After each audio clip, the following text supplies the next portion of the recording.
This week on the FliteCast, we're talking about the history that Ryan Coogler and the cast and crew of Sinners have already made without even winning a single Oscar yet. Plus, Nerd MAGA is at it again, this time beefing with the English language again, specifically pronouns, in the new Masters of the Universe trailer.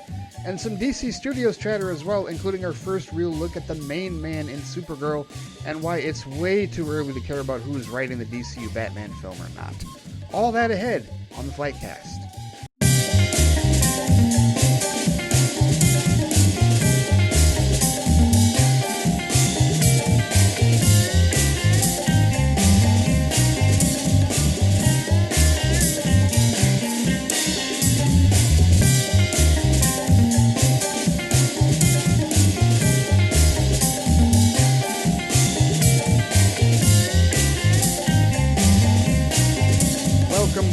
Welcome to the FliteCast, a place where opinions aren't right or wrong, and where we can agree or disagree about movies, TV, and other assorted media because it's all subjective. My name is Ray. Thank you so much for joining me. This is a weird episode. It's weird for a couple of reasons, not the least of which because this is a turbulent period, a turbulent chapter in the history of humanity, if you will. I'm not going to rehash everything that I said in Flight Chat that I recorded earlier today. If you want to hear my thoughts on everything going on with respect to the United States and the world at large and whatnot, and all the serious stuff that, is happening in the world while we're here talking about movies, TV, and other sort of media, then I encourage you to listen to the first 8 to 10 minutes of Flight Chat this particular week. The episode that I recorded just before this, number 84.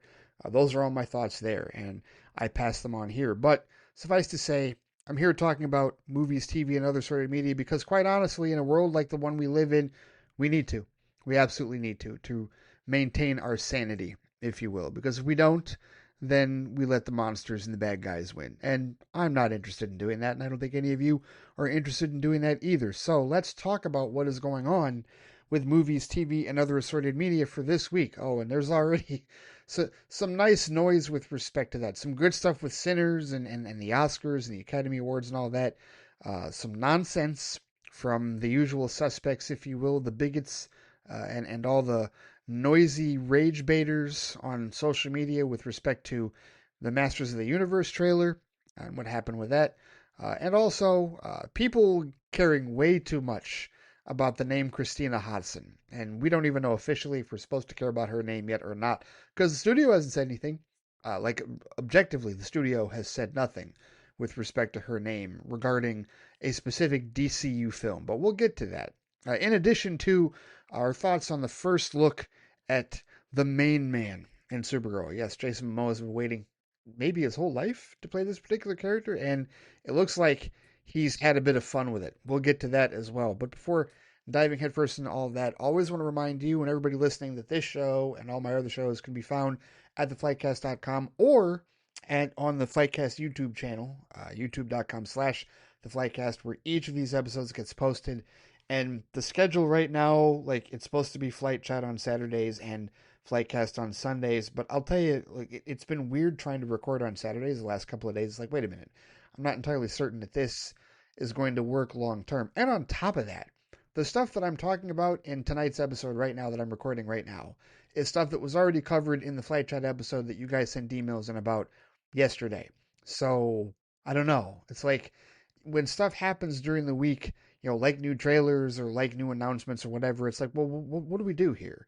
What's going on here? And I'm going to have to reevaluate some things with respect to exactly what it is that I'm going to talk about and how all this is going. So the schedule is kind of in flux yet again. I know it's been in flux. Probably from the beginning of any of you listening to the show, it's been in flux. But theflightcast.com and the FliteCast YouTube channel are where you can find all of my episodes of this show, Flight Chat, Flight Box, Flight Review. Oh yeah, that's right, Flight Box. Because not only do I really need to actually sit down and get caught up on Star Trek Starfleet Academy, but Wonder Man is out this week. And I've definitely got to talk about that, because if Marvel won't talk about it, if Marvel Studios won't promote it, my black ass sure is going to. Just being completely honest with you. And I've heard good things about it so far, right? We've seen some good reviews. Not that any of those reviews were going to stop me from watching it or not, but that's out this week. Definitely going to talk about that. So stay tuned for some thoughts on that as well, in addition to Starfleet Academy. And of course, I want to take a moment to thank all the supporters of patreon.com/the FliteCast. Right now, the most consistent show I've done on Patreon is Flight Speed. I seem to be pretty locked into doing that every Monday. Really not certain what's going on with Friday Flight or Saturday Soliloquy at the moment, but I will tell you this. I have, and this is scary, this is what I'm about to say is scary because this particular word, I don't always do well with this word. I'm just being 100% honest with you. I have a really ambitious idea for February, a really ambitious idea. And I'm turning over, looking at my physical media collection right now. There's something that I really want to do for February, right? You can already kind of guess if you know what February is, despite what our, leaders in the current regime in this country would have you believe, and corporate interests as well. There's something that I really want to do for February, and I think I'm going to. I think I'm going to commit to it. Damn it, seriously. Like, they say how when you enter a new year, like you take that first 3 to 6 months, you get everything in gear, you get everything organized, you get everything figured out. Yeah, that's what this is. That's totally what this is. Grown adults and anyone else otherwise got to take that time to get everything sorted out. So yeah, I have an ambitious Patreon plan for February. Okay, I did Flight Fright rather for Halloween. I did the John Hughes Thanksgiving specials for Patreon where I talked about the 2 Thanksgiving John Hughes movies in November, and in December I've successfully completed 12 days of flight review. So yeah, I got an ambitious idea for February. Stay tuned for that. You already know where I'm going with it. If you know what February is and what February will remain, as far as I'm concerned, as far as many of us are concerned, if you will. But thank you so much for supporting patreon.com/the FliteCast. Hope that you've been enjoying the bonus content. Stay tuned for more, because one way or another, it is going to happen in the not too distant future. All right, let's get into the Oscars here for a second to start off this show. This is a couple of days late, if you will, but so what? Oscars are still a little over a month away. Let's talk about the record-breaking nominations for Sinners. What is record-breaking? 16. 16 nominations. Has any film in history ever had 16 Oscar nominations? The answer is no. Absolutely not. This is a record, a very historic record for a film. And you might be thinking, well, Ray, what's the big deal? It's just nominations. They haven't won the award. Oh, nominations are a big deal. Nominations are a massive deal. And this is something that I will refer back to what I posted on Threads. I had another post, believe it or not, go semi-viral on Threads. I've had like a handful of posts that have gotten like a couple of thousand reposts on Threads. And I had another one that just happened a few days ago when this all came through, because 16 nominations for Sinners, right? And you have people out there that are kind of poo-pooing it and saying, well, it's not that big of a deal. And, why are you celebrating nominations? Because nominations are just a consolation prize. Don't do anything until they actually win. When they win, then we'll talk, that type of thing. And you hear that from 2 different camps. You hear that from the bigots and the racists and the idiots that want to, slap down any celebration of black cinema whatsoever. You definitely have those voices. But then you also have it from the people, the skeptics, that are convinced that 16 nominations are really just a token thing. And it's like, well, you can't expect them to win most of those. They're not going to get any of the big ones. And to be clear, here's all 16 of Sinners nominations with respect to the Oscars, all of their Academy Award nominations. Best Visual Effects, Best Sound, Best Production Design, Best Original Song, Raphael Saadiq and Ludwig Göransson for I Lied to You, Best Original Score by Ludwig Göransson, Best Makeup and Hairstyling, Best Costume Design by Ruth Carter, which apparently makes her the most Oscar-nominated black woman in history. How about that? Best Film Editing, Best Cinematography, Autumn Darald Alcapa, which I believe she would be the first female non-white director of photography in order to win the award, if I'm not mistaken. I believe that's the case. Best Casting, Best Original Screenplay by Ryan Coogler, Best Supporting Actress, Wunmi Mosaku, Best Supporting Actor, Delroy Lindo, who many of us discovered is British, because a lot of us didn't realize that he was born in London. I don't think I even knew that either. I've heard him do accents. but always thought he was like 100% American. And don't get me wrong, he was raised, like, came to the U.S. in his teens, but still did not realize that he was born in London. That's pretty awesome.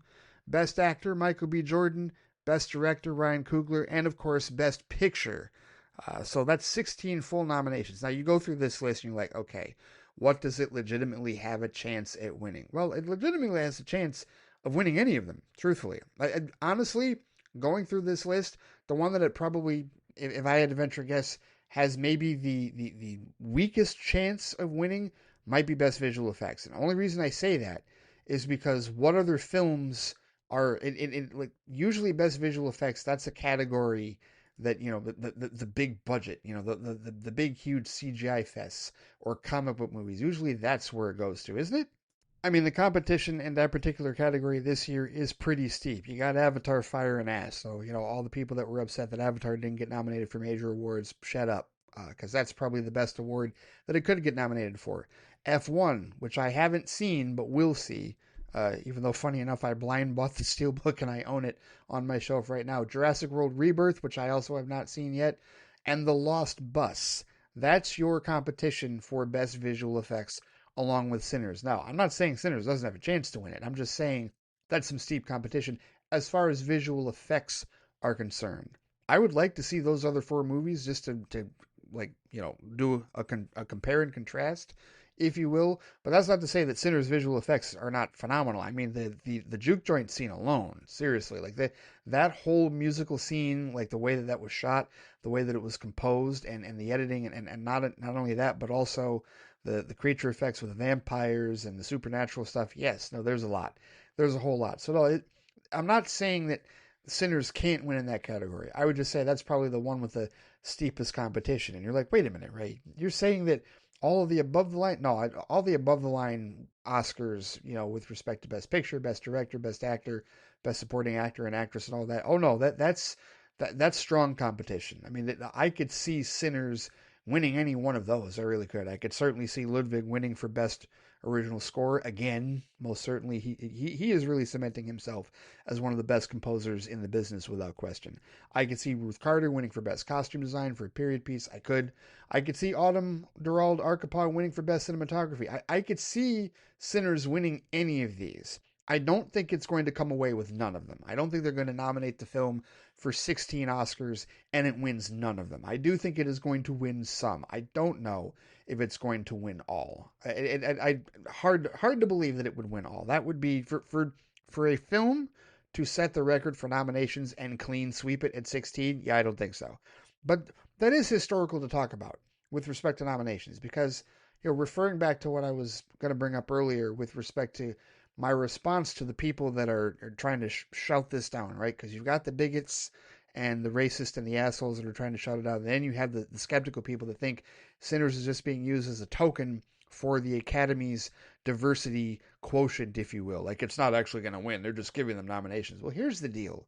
And I will read exactly what I posted 3 days ago that had over 2,300 likes and over 165 reposts on Threads. I said, people are allowed to celebrate Sinners' record-breaking number of Oscar nominations without being told to wait until it actually wins any of them. Oscar nominations are currency in Hollywood, and in the case of Sinners, made for less than $90 million, irrationally questioned after opening weekend by trades, specifically Variety, scoring massive victories at the box office and with critics, and now dominating all films in history with 16 Oscar nominations, is a feat to behold in itself. Celebrate the hell out of it, because no other film has done this. No other film has garnered this much attention as far as the nomination process. And it was brought up that this is the first year that the Academy encouraged the voters to watch all of the films and document that they had watched all of the films before actually voting on it. So that is intriguing, that the first year that allegedly voters are doing that, this turns out to be the case, where this is the film that gets the most attention as far as nominations are concerned. That is intriguing. Don't know if for certain there is a direct correlation, but it is an interesting coincidence in that regard. Now look, to be fair with all these films, it's been a long time since I've been like this, like, even remotely invested in the Academy Awards. And I've said before that my happiness and any interest that I have in it is towards the cast and crew and everybody in the Academy, that this is very important for. It does not change my life if Sinners wins or loses Oscars. It does not change my life if any other films or any other actors or writers or directors or whatnot win or lose the Oscars. But this one is intriguing from a conversational and a cultural standpoint. And this is one of those cases where, you know, for me, having seen Sinners twice in theaters, I own the movie in glorious 4K steelbook, that is. Am completely content with saying this is the best film of 2025. In fact, I said that out of the 11 or so movies that I watched that I listed off at the end of the year on Patreon, I said that Sinners was my number one movie of 2025. There's no question about it. All that being said, I personally do want to be fair to the other Best Picture nominees. So here's what I'm doing. Here's definitely what I'm doing, and this is part of another ambitious plan that I have. I'm going to watch all the Best Picture nominees. I've mentioned this before. I'm going to say it again. Now, there's a decent list of them because it used to be back in the day there was only 5. And then they, expanded it to 10 or 11. As of this year, let's see. 1, 2, 3, 4, 5, 6, 7, 8, 9, 10. Is that 10? I don't know. I didn't count the dots. I didn't count the dots right. Let's see. There's Begonia, which I was interested in the first place. Emma Stone and Jesse Plemons. That's intriguing. F1, which I said I already own. I own that in glorious 4K steelbook. That was a blind buy, but Scott and the others have said that was a really good film. Frankenstein, that's a Netflix movie. I can pop that in on Netflix at any time, at least as far as I know, right? Guillermo del Toro, come on now. Hamnet, which, intriguing, that was the movie that won Best Picture at the Golden Globes. Chloe Zhao, which I am familiar with her work, most notably from Eternals, right? Marty Supreme, which my sister and her boyfriend said that was really good. That's Timothée Chalamet's movie, and he won Best Actor. He's been winning Best Actor on the circuit for that. One Battle After Another. That's the Paul Thomas Anderson film with Leonardo DiCaprio, Benicio del Toro, Teyana Taylor, that she has been winning awards for as well, and PTA has won some too. So that's been getting some chatter. The Secret Agent. Don't really know a whole lot about that one at all. Or Sentimental Value. Don't really know about that one either. And then, of course, Sinners. And then Train Dreams, which is another one I don't. So those last 3 outside of Sinners, like Secret Agent, Sentimental Value, and Train Dreams, I don't really know anything about. But those other ones I've heard things about and heard, chatter and people talking about it. I'm going to watch those.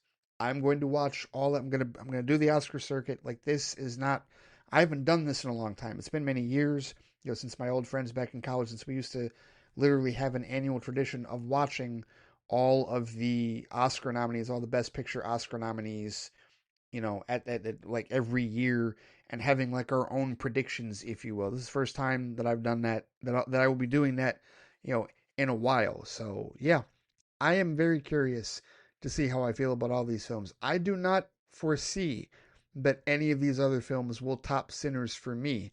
And, is that a bias? Sure, of course it is.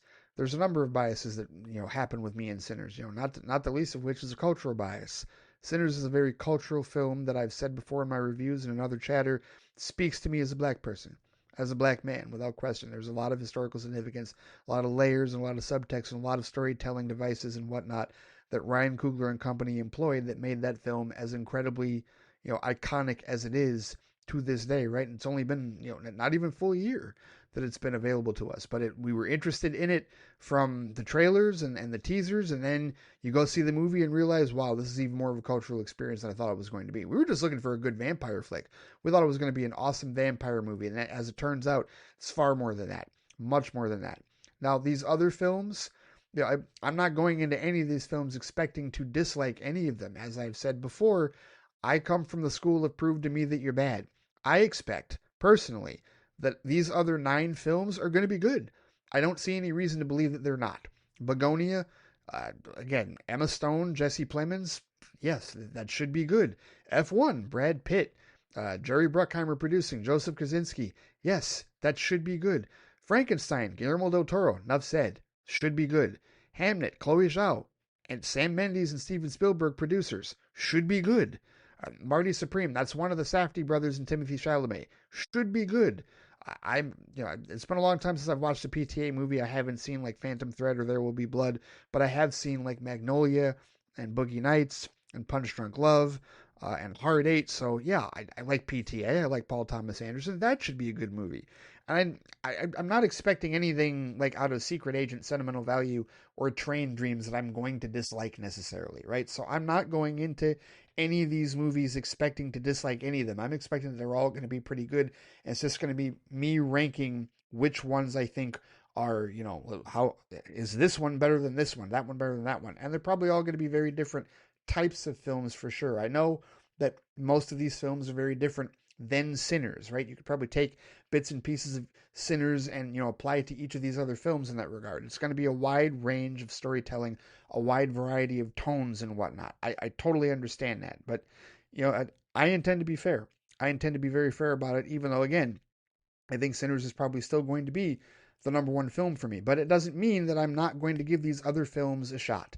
Doesn't mean that I'm not going to give these other films a chance and an opportunity to be, bigger films or to impress me, I guess you could say, as far as watching them on the award circuit. So yeah, looking forward to that.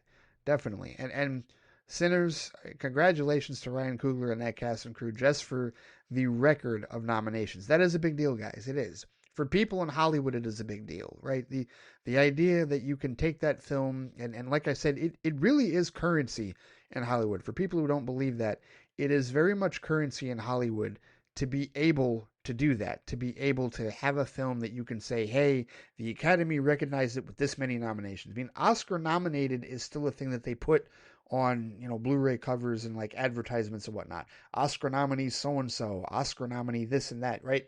Like that is a thing, right? If it weren't a thing, if it weren't part of the marketing of Hollywood, then it wouldn't be, if it weren't important, it wouldn't be a part of that marketing is what I'm trying to say. So that's not something to be dismissed. It's not something to be shouted down whatsoever. That's something that definitely should be heralded. You see, again, I've talked about how I watched the video of Spike Lee when he got nominated for Black Klansman and how excited he was and how long he'd been in the game. There's still that conversation between Spike Lee and Ryan Coogler that just recently happened that I still really would like to see. Around this time of year, there's like the actor on actor stuff and director on director stuff and round tables and whatnot, where you like really get into the minds and the conversations between everybody in their craft. Like that's the stuff I love to see. The conversations that I love to hear, right? Just here, never mind the interviewers, never mind the press, never mind all the other static nonsense and trying to get a quote and, write the stuff for your next story. No, let's hear what the peers have to say about each other's craft. Let's hear the questions that they're going to ask. Let's hear the conversations that they have about their process and what they're going to do. That's some cool stuff. But yeah, just no, don't dismiss. I'm not saying anybody here necessarily is, but certainly do not dismiss any of the conversations surrounding the record-breaking nominations that Sinners has produced, and just the indelible marks already that this film has had on the industry as a whole and on audiences as a whole, without question. Like that is definitely something for this cast and crew to celebrate, and for this cast and crew to be excited about and to tout, really, for the remainder of their careers, if you will, regardless of what happens in March at the Oscars. But we'll see. We'll see how many of those 16 Oscars it wins or not with respect to that. And we'll see what everybody else does, right? I'm sure a number of you have seen these other movies. A number of you have seen Begonia and F1 and Frankenstein and Hamnet and Marty Supreme and One Battle After Another. And maybe you've even seen The Secret Agent, Sentimental Value, and Train Dreams, right? Maybe you have. And maybe you have some strong feelings. Maybe some of you have seen those movies and Sinners, and you do believe that those movies are better than Sinners, or more deserving, if you will, subjectively speaking, of course, than Sinners is. And that is entirely up to you. In this case, it is all subjective in that regard, in terms of what you think is a better film or not. And that's totally where we're at. That's why the argument of like, why does a film deserve that many nominations? It's none of your damn business. You can disagree or agree with it as much as you want in that regard. But the Academy decided to nominate it 16 times in 16 different categories. That is a subjective choice. That is a matter of opinion. If you disagree with that opinion, that's cool. But I do think it's rather shitty to question why a film would get so many nominations. I mean, clearly the Academy likes the film. Like, I think that's your answer. I mean, what is it even about? Deserves. Why does it deserve that many? Why should it get that many? That's jealousy, right? So you have your emotions and your livelihood tied up in another movie that didn't get nearly as much attention, and you're like, well, why is this movie getting attention? And again, there's the bigots and the racists and the assholes that don't feel like a black movie should ever get that much attention at the Oscars, whether they say that out loud or not. And some of them are emboldened to do so. That's how they feel. And that's unfortunate, and they're disgusting pieces of shit for that. But then there's other people who do look at it from the perspective of, well, it's a vampire movie, right? There are people that look down on it because they consider it just a vampire movie. And how can a vampire movie be the best picture of the year? It's far more than a vampire movie. That's where you ask the people, did you see the movie?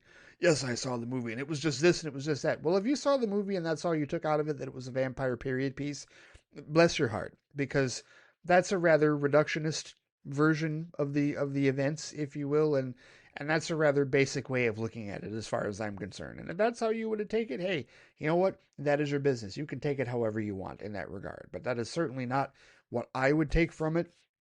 Like I said, there are many layers. I talked about it in my review. There's plenty of think pieces and plenty of interviews with Michael B. Jordan, Haley Steinfeld, certainly Wunmi Masaku, Ryan Coogler, and many others. Delroy Lindo. There's a whole Miles Caton. There's a whole cast and crew setting of different interviews and discussions about all the layers in that movie and about everything going on. As far as the accuracy of the period, the story itself, and what it represents and what each of those characters represent, for it to be far more than just a simple ass vampire movie horror flick in that regard. But hey, it's all subjective in that regard. We will see what happens. All I know is I got a lot of homework to do, so fingers crossed, wish me luck on that one. I'm going to try to get through it. I'm going to try to get through those other 9 movies and probably also rewatch Sinners. Why the hell wouldn't I? Come on now. I already own the damn movie. Again, like I said, Inglorious 4K Steelbook, so why wouldn't I rewatch it? Absolutely. It's only fair. All right, then. All right, now let's talk about pronouns for a little bit, shall we? Because apparently that was a big mode of contention, if you will. Now, listen, I am an elder millennial, which means that I was born in the 80s, early 80s, 1982 to be specific. And so that means that at 43 years old, I did grow up with a cartoon way, way back in the day. And this cartoon featured a pronoun in the title. Oh my goodness. Seriously, Ray? Yes. Yes, I did watch a cartoon when I was growing up that had a pronoun in the title. I know the horror. Oh my goodness. How on earth did I possibly grow up not to be this messed up radical leftist lunatic? I was raised with pronouns at a very early age because I watched the cartoon He-Man. Yeah, He-Man.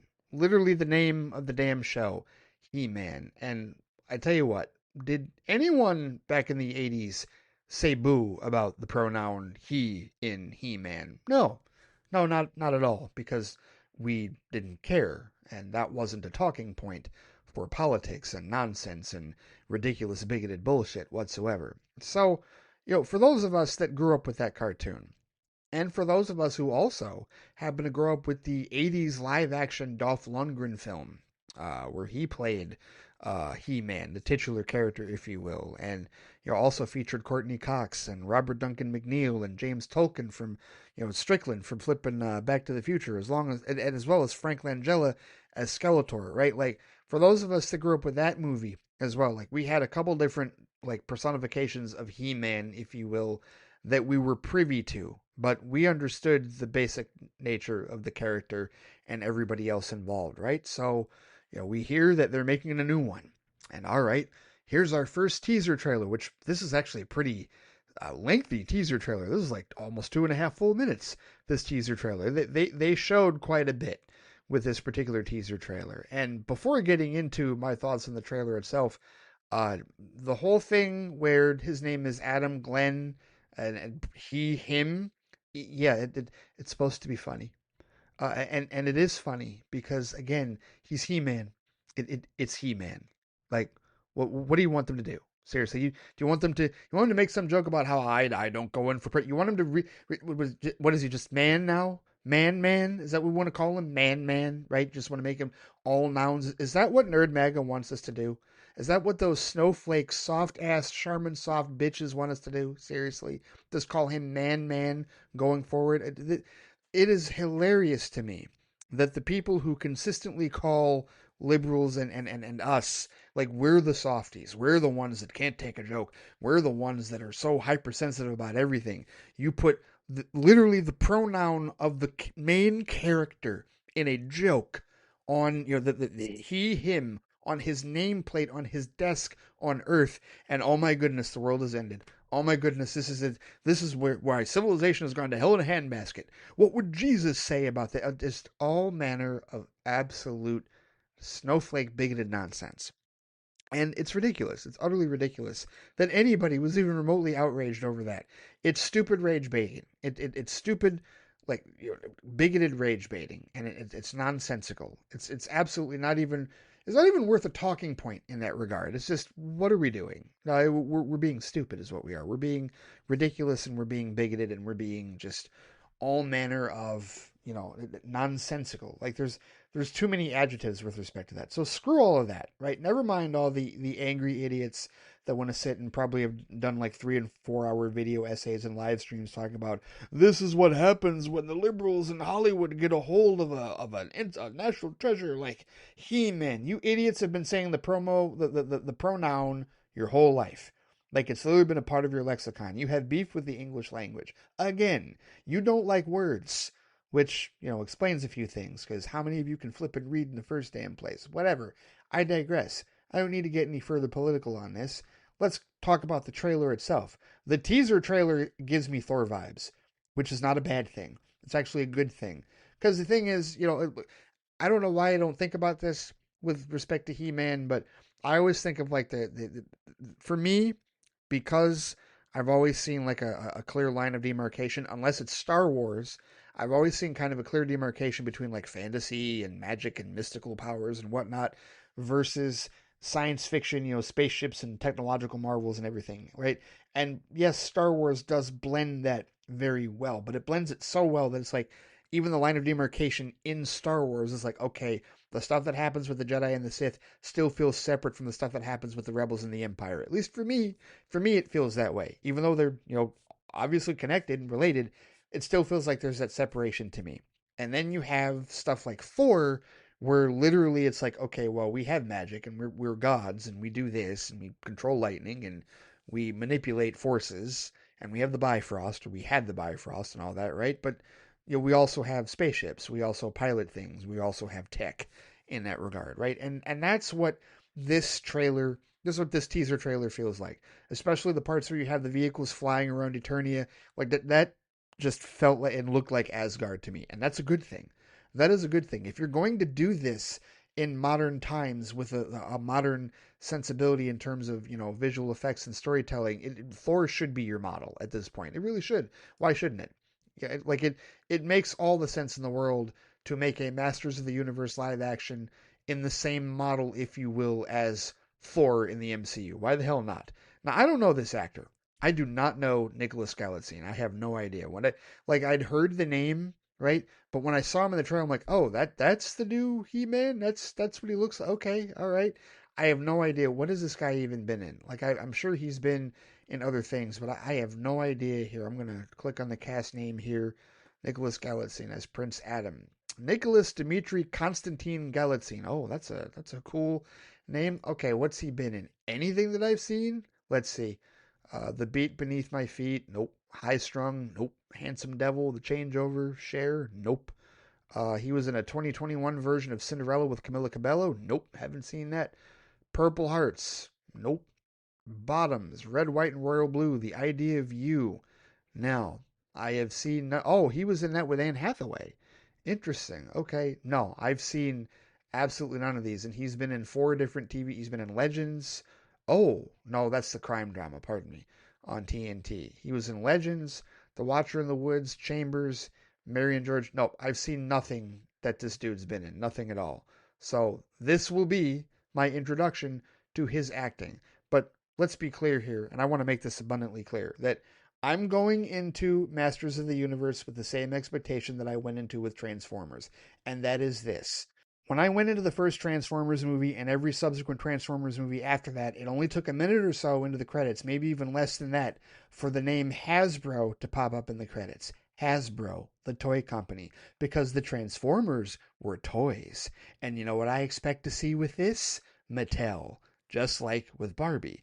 Mattel. Now look, I know Barbie was critically acclaimed and I know it had all the subtext and all that and whatnot. I've even had a mutual on Twitter say that he believes that Masters of the Universe is going to be like Barbie for men. And I don't quite see that connection, but I'm telling you that my expectation level for this film really isn't super high. And I don't mean that in a bad way, right? I'm not saying like I expect this film to be crap. I'm not saying that at all.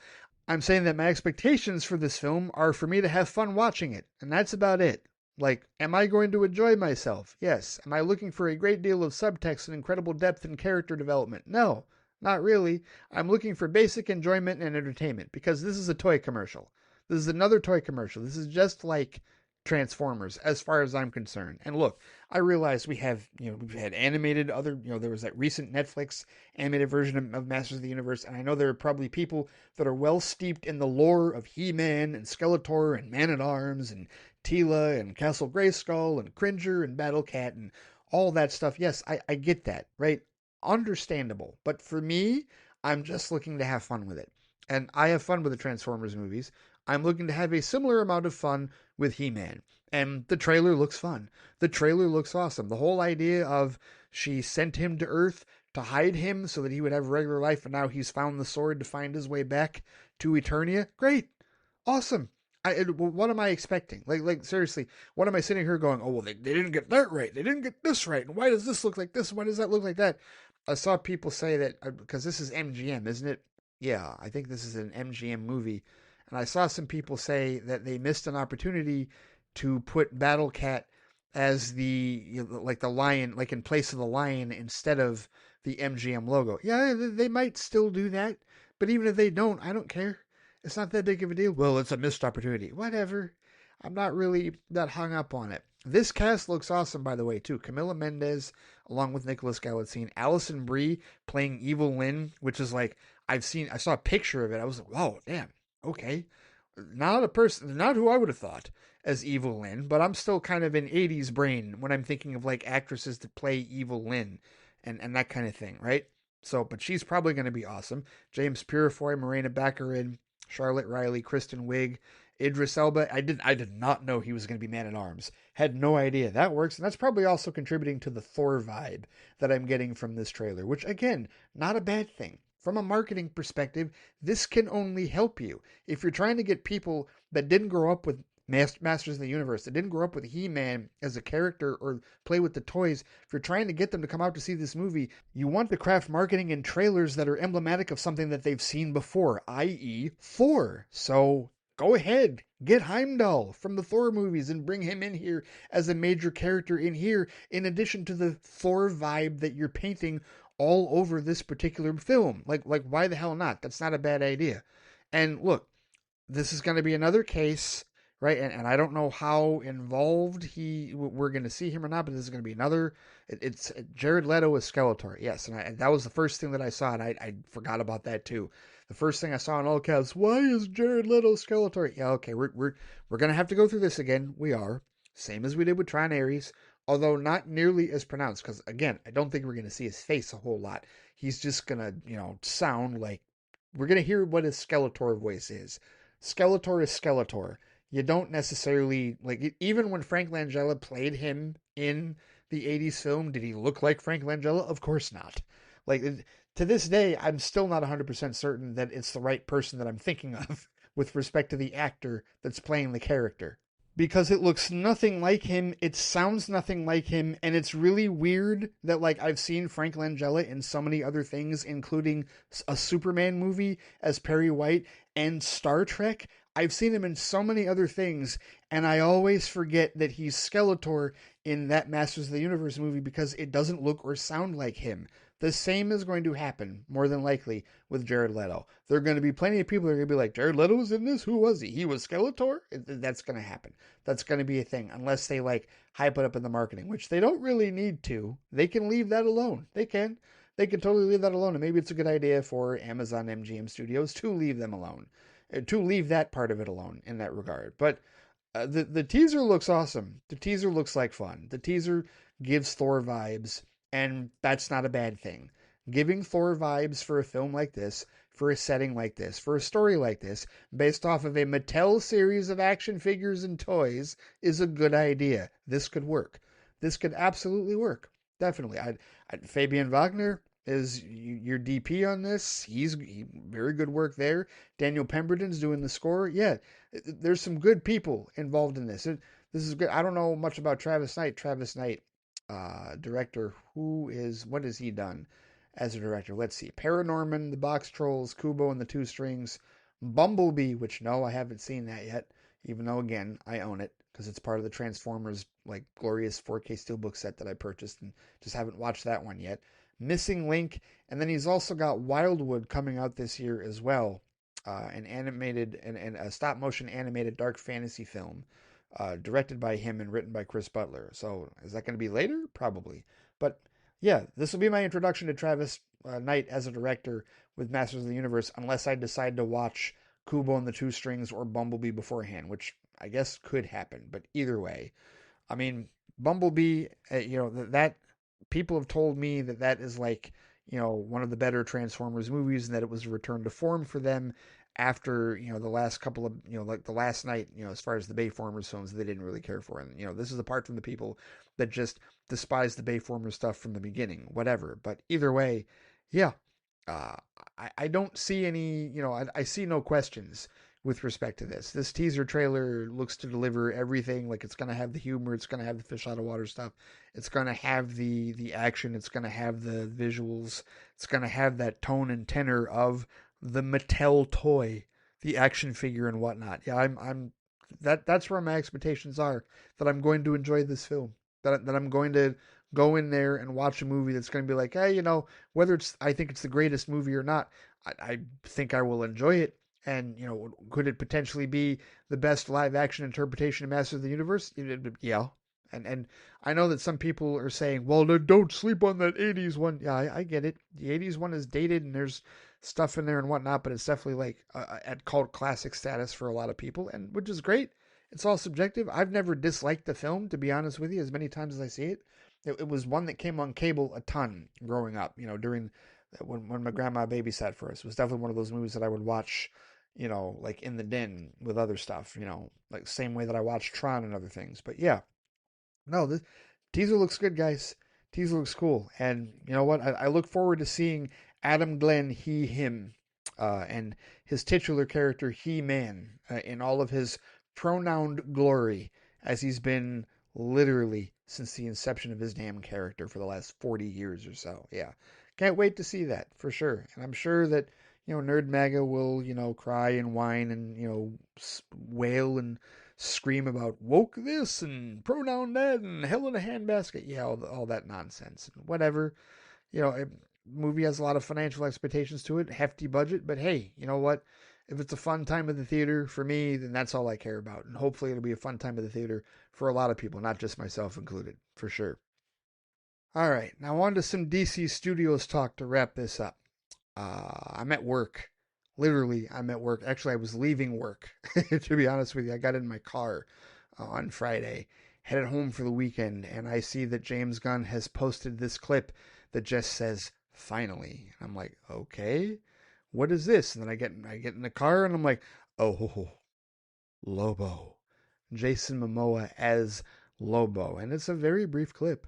I mean, really, it's a clip that, quite honestly, it's marketing that begged to be made, because for years, not only have we talked about Jason Momoa being Lobo, he's talked about himself being Lobo, right? And so that was a fan cast. This is one of those cases where, I'd said, on Flight Chat recently, and I've said before that I don't do fan casts because 9.5 times out of 10 they don't happen. This is one of those rarities where it's like, okay, he put that out into the universe, and we have said it, and James Gunn goes, great idea, let's do that, and it's happened, right? So here we have a scenario where we've got our first big DCEU like actor that is making his transition, if you will, into the DCU, right? Like everybody else has changed over, right? Superman, Batman, Wonder Woman, Flash, Cyborg, everybody's changed over. We don't even know who out of all those, we only know of the Trinity, right? That's definitely been planned because Wonder Woman stuff has been announced. A Batman movie has been announced. We'll talk about that in a minute, right? But everybody else has changed over. So here you have Jason Momoa, who was Aquaman in the previous universe in the DCEU, first big budget live action Aquaman that we had, in two solid films, in my opinion. The first one of which made $1 billion, and it really did capture the audience, if you will, in December 2018 into January 2019. I think plenty of people enjoyed that movie. Plenty of people enjoy him as a character. Like, he can be a box office draw on his own. Most certainly he can. I want to see that new movie that he's in coming up. I think it's Amazon or one of the streamers. I think it is Amazon with him and Dave Bautista. I want to see that. But at any rate, this clip begged to be made. He's walking out of this trailer smoking a damn cigar, and they ask him how's it feel to be playing Lobo. And, he just says, finally, and just cackles as he gets into his car. And then it cuts right to the actual footage of Jason Momoa as Lobo in Supergirl, which, of course, we are months away from that, right?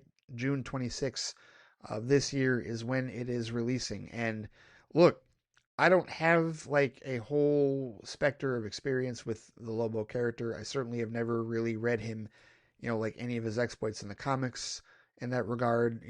Probably my biggest exposure to Lobo as a character would be Superman the Animated Series, which I didn't watch when I grew up. I watched it, only a couple years ago for DCTV Squadcast. So that version of the character that was voiced by Brad Dourif, not Brad Dourif, pardon me, Brad Garrett.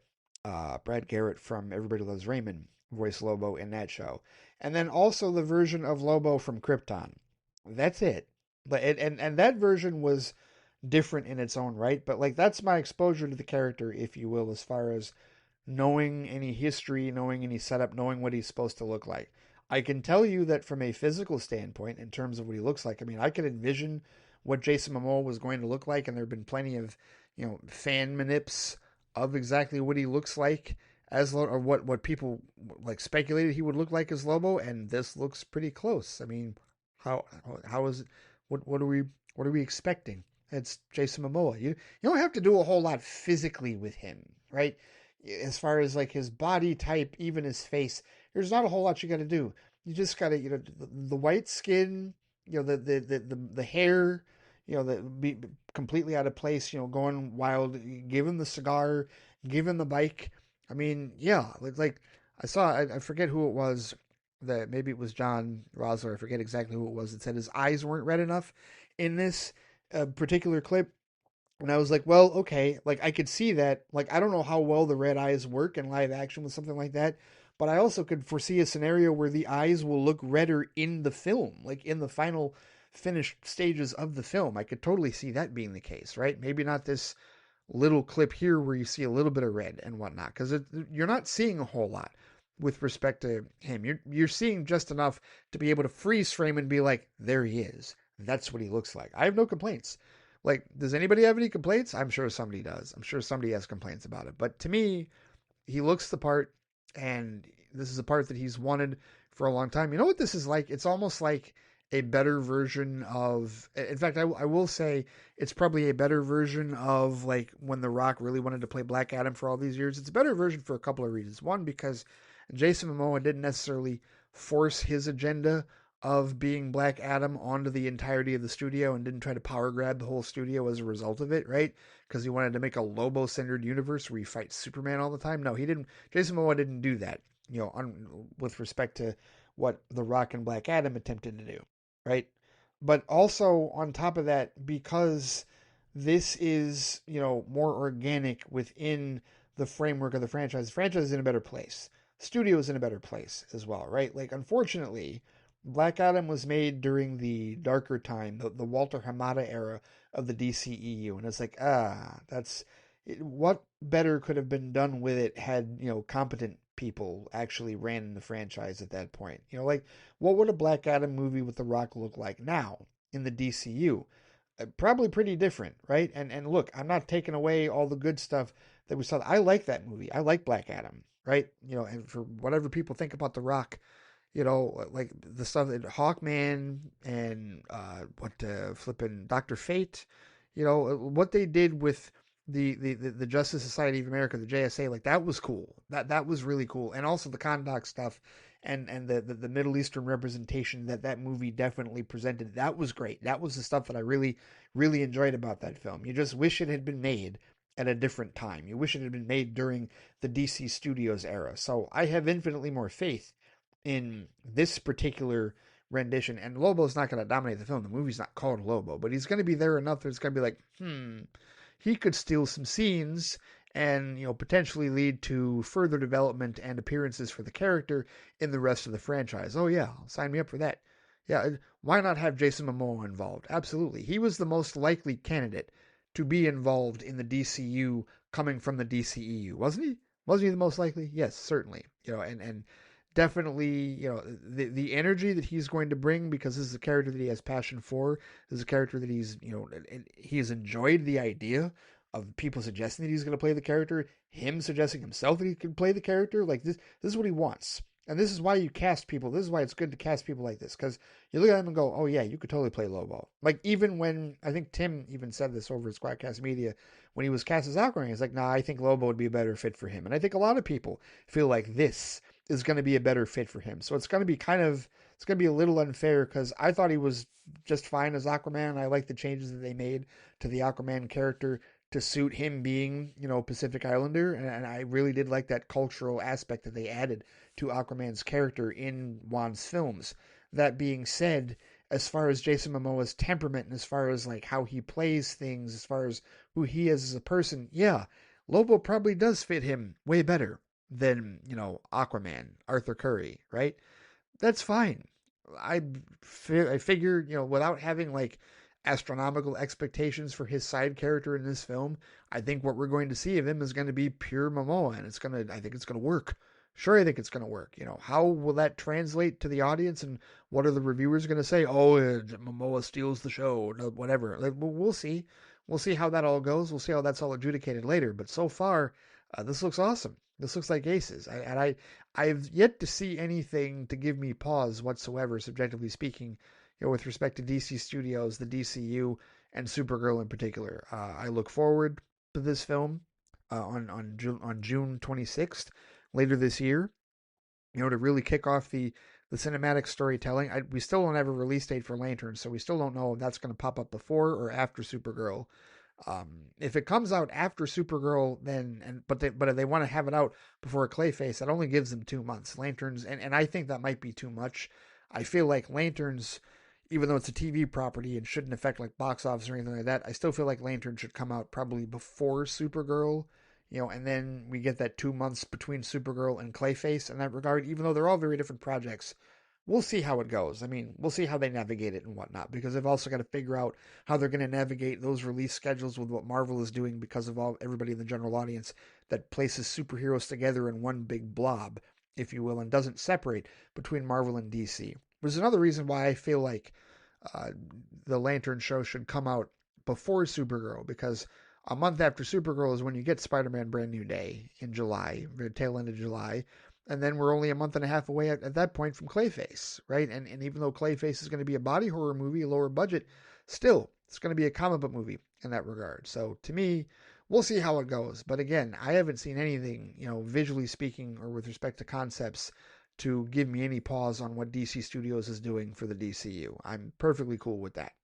What I'm not cool with at all with respect to DC Studios is all this Christina Hodson nonsense. So let's talk about that. And for people who don't know, here's the deal. So a couple of days ago, I saw on social media and on Reddit, people were grousing and complaining about the fact, or about the alleged fact, if you will, that Christina Hodson was named as the screenwriter for Batman Brave and the Bold. And as soon as I saw this, first thing I saw was Phil Barker debunk it and tell people, this is not true. She was in early discussions way back when, and there's this unfounded. And I'm like, okay, why is he saying it's unfounded? Where's the source of this? And then I found out who the source was, according to Culture Crave, in Snyder, which is that Chattanooga FBI numbnuts Jeff Snyder. I'm like, oh, this came from him? It's bullshit. It's absolute bullshit. And so I went and said the same thing and was like, went on Reddit, went on social media, was like, don't buy this, don't spread these lies, this is ridiculous, it's nonsense. Okay. And so then I forget if it was the same day or it might have been the next day that all of a sudden Hollywood Reporter, Boris Kitt of all people, Hollywood Reporter comes out with a story claiming the exact same thing. Now, here's what the Hollywood Reporter story says. It says Christina Hodson, known for her work in the big IP and action spaces, is working on a Batman movie for DC Studios, the Hollywood Reporter has confirmed. Hodson is writing The Brave and the Bold, the feature project that is centered on Batman and Robin. Robin in this version is Damian Wayne, the murderous tween raised by assassins who also happens to be the son Batman never knew he had. It is unclear how far along is Brave and the Bold in the writing process. DC Studios had no comment on Hodson's involvement. One source said the scribe had been working on the project since at least the fall. Another source said that it would be some time before a definitive draft comes in, as the studio is taking a measured approach to its development. DC has faced conflicting currents in the development of its Batman movie. James Gunn and Peter Safran, who head DC, announced the Brave and the Bold project from the outset of their launching their superhero movie division in 2023. Andy Muschietti, who directed The Flash for Warner Brothers and the previous DC film division, was on board to develop and direct the project, but finding a writer and to take on the material proved for the longest time elusive. Muschietti remains on board, but his ultimate involvement depends on several factors, including timing and availability. The filmmaker now finds himself a hot commodity thanks to the muscular success of Welcome to Derry, HBO's It series. A second season is now in the works, even if it has not been officially renewed. Well, great news for Andy Muschietti. It says, then there is the Batman movie now in pre-production from filmmaker Matt Reeves and actor Robert Pattinson. DC is said to be giving Reeves' project ample space to breathe and is in no rush to put forth another Batman feature into the marketplace. Now, James Gunn has said that. He has confirmed that about a week or so ago on Twitter. I did a Patreon episode about that, talking about what he had another burst of responses on not Twitter, pardon me, on Threads. My goodness, he had another burst of responses on Threads with respect to saying, and he did say that multiple times, that he was not going to put out two Batman projects at the same time. He says it wants to make sure, this article says, it wants to make sure that the Brave and Bold is distinct enough in tone and to look to stand apart, regardless of when it gets made. This says Hodson has gained respect from peers and execs for her strong scripts. She's worked in the Gotham City corner of DC before, having penned a script for a Batman Beyond feature that earned praise inside the studio but was never made. She has several other DC credentials, having worked with Muschietti on The Flash. She also penned Margot Robbie-led Birds of Prey movie, that's their writing. Her other credits include the 2018 Transformers movie Bumblebee. The Snyder newsletter was first to report Hodson's involvement in Brave and the Bold. Okay, so this thing comes from Jeff Snyder initially. Allegedly, Boris Kitt and Hollywood Reporter have other sources that corroborate this. However, none of them appear to be from DC Studios, because going back to this one line, DC Studios had no comment on Hodson's involvement. And my question is, why? Why do you not have comment on Hodson's involvement? And I posted this when I quoted this, because I immediately got ahead of this, because you know how people love to be gotcha with respect to you making statements on social media. I said, why not? Because it's BS, or because they're working on a deal and won't comment too soon? Boris Kitt is usually solid, but I'm going to need Gunn to confirm this one himself, since this rumor started with con man Jeff Snyder. And no, I won't tag him because I'm not impatient. TBD. And thank you. I'm glad nobody else tried to tag James Gunn in my post. I'm sure plenty of others have tried asking him the damn question, but I'm not in any hurry, not by any stretch of the imagination. And before talking about that a little more, about why I'm not in a hurry, like, seriously, because this, like, I know that it's Hollywood Reporter, right?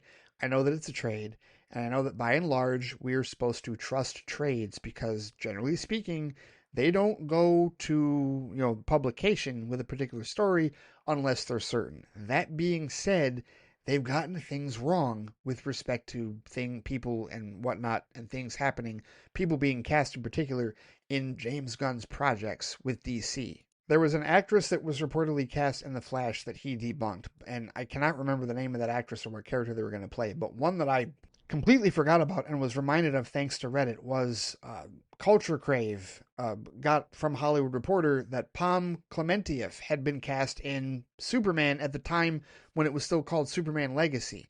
Culture Crave, reposts this from Hollywood Reporter, and James Gunn says, despite Pom being one of my favorite actors to work with, this is 100% not true. Not only is Pom not in the movie, but no one has ever even discussed her being in the movie, nor do I have any idea what role she would possibly play. Now, if you're going to come at that with, Ray, she was the voice of Superman Robot 5, I'm going to give you the side eye. I'm going to give you the look like, really? Seriously? You know good and damn well that we're not talking about a cameo role. We're talking about an actual character that she would play on screen. That's what Hollywood Reporter. But Ray, that's where the report came from. Clearly, he was thinking of her in that role and he was lying. Okay, you know what? If that's the road that you want to go down, if that's the minutia that you want to follow, that is your business. The fact of the matter is, I'm waiting until James Gunn officially confirms that Christina Hodson is writing The Brave and the Bold. And I can wait for a good long while. And you know why I can wait for a good long while? Because I have actual other DCU projects like beforehand to anticipate before even getting to the Batman film, right? You know, and there's all this speculation about will it change? Will it be called The Brave and the Bold anymore? Will they change it and you know, make Damian or make it a different Robin instead of Damian or whatnot? Like all these other things allegedly are up in the air. I hope he does stick with Brave and the Bold, and I hope it is still Damian in that regard. But the fact of the matter is, we're a couple of years away from it at least. We got Lanterns this year, we got Supergirl this year, we got Clayface this year. That's 3 DCU projects that we have this year. 2 on the big screen, 1 on the small screen live action.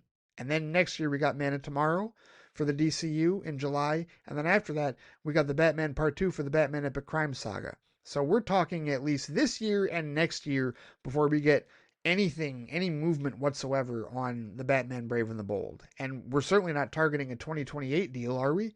Because wouldn't they want to put distance between that and the Batman Part 2? Surely they would. So we're talking at least 2029, in my opinion, before we even see anything close to a release date for the Batman, you know, Brave and the Bold in that regard.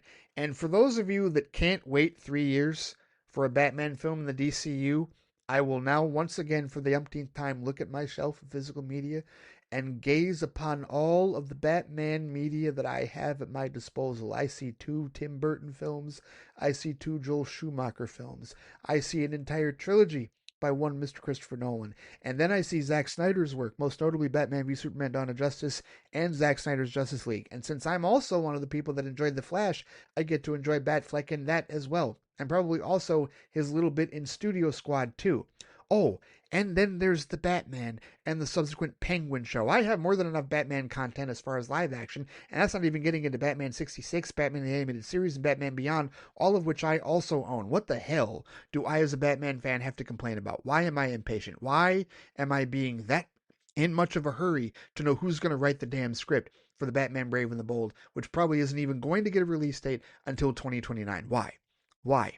Because I feel like complaining? Because I feel like whining? Because I feel like being impatient? Because that's really all that is out there with respect to reasons why anybody would be this impatient and this bothered by the idea of Christina Hodson writing the script this early. And let's just say that it is true. Let's just say that it is, in fact, Christina Hodson. All right. This was pointed out by John Rossler as well on Flight Chat that I recorded earlier today. Christina Hodson, as far as her scripted films, her big budget movies that have been reviewed by the hell site Rotten Tomatoes, is 3-0. Bumblebee, fresh. Birds of Prey and the Fantabulous Emancipation of One Harley Quinn, fresh. The Flash, fresh. Oh, that's right. Here, you want the numbers? Bumblebee, 91% certified fresh among the critics, 75% on the popcorn meter on the hell site, right? Birds of Prey and the Fantabulous Emancipation of One Harley Quinn, 79% certified fresh with the critics, 78% fresh on the popcorn meter with the audience. The Flash. Oh yes, the Flash movie that has the CGI that just makes all of you cringe, makes so many of you cringe, that is. 63% fresh with the critics, 81% fresh with the audience. How about that? So none of these movies were even review bombed for wokery or any nonsense like that, right? So what is it exactly that we're complaining about if you are somebody that is complaining about Christina Hodson writing the Batman film? Do you think her films are not popular? Do you think the audience doesn't care for them? Do you think the critics don't like them? Because Rotten Tomatoes, the hell site itself, disagrees with you. Well, Ray, what about the box office? There are so many other factors with respect to the box office, and you know this. I brought this up many times. Bumblebee was working with a deficit because of the Bayformers films going downhill with The Last Night right before it, and they changed course. They went in a different direction with Haley Steinfeld and John Cena and whatnot. So you had that going in against it in that regard. Birds of Prey and the Fantabulous Emancipation of One Harley Quinn, aside from the confusion over what it should be titled and the knee-jerking of changing the title to Harley Quinn Birds of Prey in the database the following week. It came out in February, just before the pandemic hit. It was reviewed very well, but didn't have a whole lot of traction at the box office. And the Flash, the marketing may have been there, but it was sandwiched in the middle of not 1, not 2, not 3, not 4, not 5, not 6, not 7, but 8 comic book films that released in theaters in 2023, and not everybody had enough money to go see them, and they had just gone to see Guardians of the Galaxy Volume 3. And that was one of the few comic book movies that year that made money. Remember, 2023 is not only the year that 4 DC films bombed in theaters, 2 Marvel films also bombed in theaters. Ant-Man and the Wasp: Quantumania and the Marvels. Remember that before you decide to throw box office nonsense at The Flash. I say all of this to say that even though it's too early to complain about the possibility of Christina Hodson writing the script for the Batman Brave and the Bold, it's still not a bad idea if she does end up being the writer, because quite honestly, it seems that she understands the specter of superhero films pretty well. At least big budget in that regard, right? She can at least garner critical and audience acclaim, so then it just is incumbent upon the studio to market the film properly. And by the way, it's Batman. Name a Batman film outside of Batman and Robin that has failed at the box office. Exactly. So Christina Hodson writing a Batman... Oh, so what? She's going to be the first Batman screenwriter that fails? I highly doubt that. Batman prints his own money. Just like Spider-Man prints his own money for Marvel. It's the same thing. So what are we worried about? It's too early to be worrying about this. It hasn't been confirmed by Gunn. I'm still waiting for that personally before I go any further with any other discussion about it. And even if it does end up being true, if he does confirm it, it's Batman. Like, who fails at writing Batman? We're never going to know. Like, the Batgirl script that she wrote, we're never going to know until Warner Brothers actually, until that leaks or it puts that out or whatever. We're never going to know exactly what happened with respect to that. But Batman as a character, come on. Seriously. Christina Hodson potentially being retained by DC Studios as a screenwriter is hardly a bad idea, regardless of how you feel about Bumblebee, Birds of Prey, and the Fantabulous Emancipation of One Harley Quinn, or The Flash. It does not matter, right? You can dislike all 3 of those films all the livelong day. It's still a good business decision based off of critical and audience acclaim to potentially have Christina Hodson in the stable with all the other writers in DC Studios, if that is in fact what is going to happen. And I will wait for the boss, James Gunn, to confirm that or deny that, if it is indeed going to happen or not. So those are my thoughts on that. Why are you complaining this early? When we are still a good 3-4 years away from the possibility of a release date for that DCU Batman film. And then on top of that, the person that you're complaining about, it's all based on recency bias with a Flash movie that was a miracle that it even still existed, given the amount of screenwriters and directors and development hell that it went through for the better part of more than half a decade in that regard. Seriously. So, whatever. People have short memories. People just always want to complain. I mean, people are nothing if not miserable. Fans are nothing if not miserable about the silliest, most nonsensical things, right? That's why, finding the more rational fans should always be something that we strive for. To maintain our own rationality and to find other rational people just like us, to push aside the irrationality of the folks that love to complain about any and everything, no matter what. So that's where I stand on that with respect to that. And that'll do it with respect to my thoughts on Christina Hodson, to be continued. If Gunn comes out and says yes and confirms that if DC Studios can finally be reached for comment at some point and actually go on the record to say it, because it's been a couple of days and Gunn hasn't said anything, Safran hasn't said anything, nobody has said anything. If they can actually come out and say, yes, this is the case, then cool. Then, hey, we can discuss it. And I'll just bring up everything I just brought up about how clearly she knows her way around these characters and around these types of films. So not necessarily a bad idea under Gunn for her to do this, right? Just saying that. But we'll see how it goes. But for the purposes of this discussion, that will do it for this particular episode of the FliteCast. Thank you so much for listening. Thank you so much for supporting the FliteCast. I really do appreciate it. And if any of you have any thoughts with respect to anything I brought up tonight, whether it's Sinners and its Oscar potential and the record-breaking nominations, whether it's your thoughts on He-Man and the pronoun controversy with respect to the new Masters of the Universe movie, and what you thought about that teaser trailer. And if you feel the same way as I do, or maybe you have a different thought process with respect to your expectations for that film, and anything about the DC studio stuff, whether it is about Jason Momoa as Lobo, or even the possibility of Christina Hodson writing The Brave and the Bold. If you have any thoughts on that or anything else with respect to movies, TV, and other assorted media, you know where to find me on Threads and on Instagram at the FliteCast, on Blue Sky at FliteCast. You can also comment on the posting for this episode on the FliteCast YouTube channel. There's also the FliteCast Facebook page, and of course I can be reached by email at ray@theflitecast.com. All right, take care. Stay safe out there. Seriously, stay safe out there as best as you can. Have a great week, and I will see you all next time. Take it easy.